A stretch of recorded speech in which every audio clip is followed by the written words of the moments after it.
All right, so Conor McGregor is coming back to the UFC. International Fight Week, the biggest star in all the combat sports, the two-weight division champion, the notorious one, whatever you want to call him. He's coming back, and it is a rematch against Max Blessed Holloway, Maxi Baby, the former BMF, the best boxer in the UFC, brah.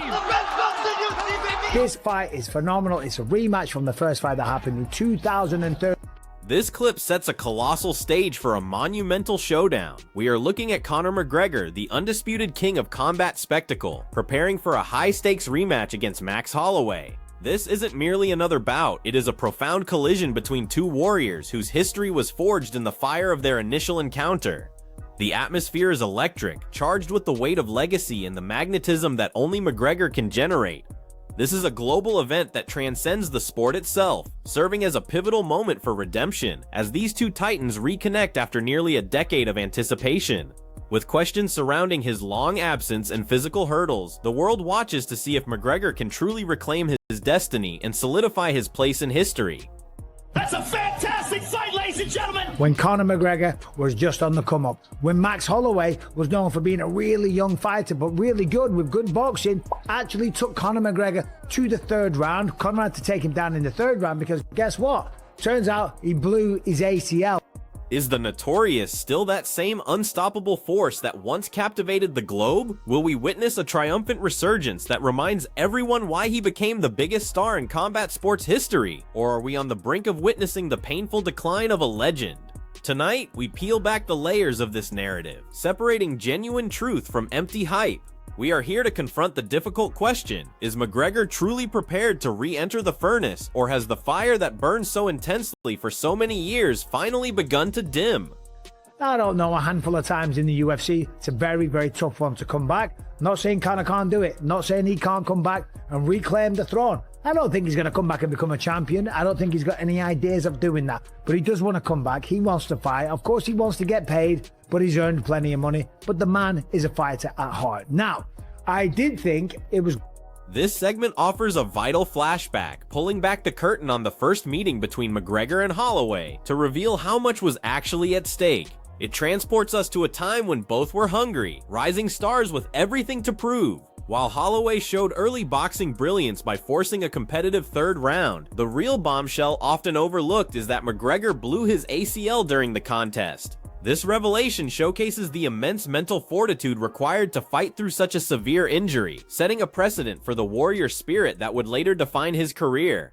It forces us to respect both men, McGregor for his incredible resilience, and Holloway for being the kind of opponent who could push a titan into such a desperate corner.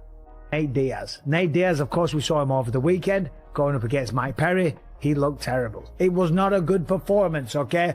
Fair play, Nate Diaz was very self-deprecating afterwards. Said, maybe I don't fight the most violent guy next time. Maybe I fight the second most violent guy. You should hang him up. I just fought the most violent motherfucker right there. So, maybe I just need to run a little harder next time I get the fucking job. This battle was far more than a standard 3-round fight. It was a grueling war that pushed McGregor to his absolute limits. Yet most people forget the silent internal struggle that unfolded behind the scenes. It was a contest where one man was literally fighting two opponents, the man standing in front of him and his own failing body. This trial by fire served as the crucible for both fighters, shaping them into the legends they would eventually become.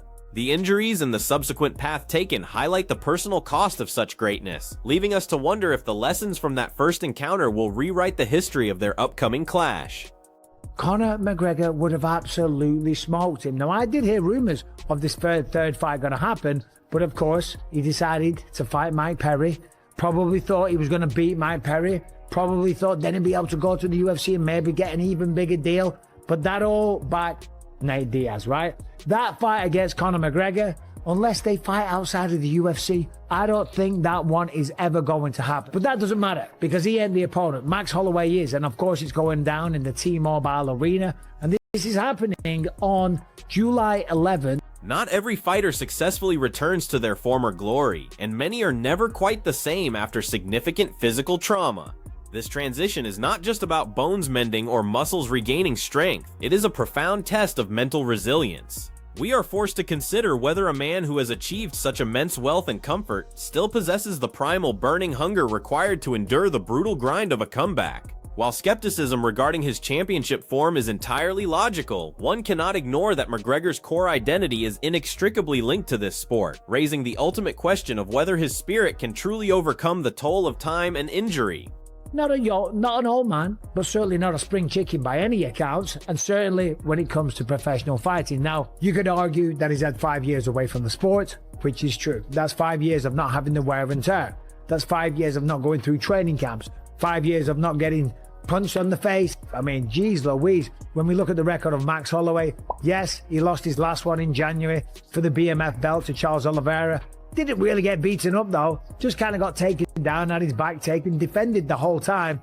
But I'm not going to sit here and rip on Conor McGregor's career. Far from it, right? He had a sensational career, and the rise that he had, I don't think we'll ever see it. The way that he took over the sport, and to be fair, the way that he's going to take over Vegas when this fight happens, the Irish are going to come out like crazy.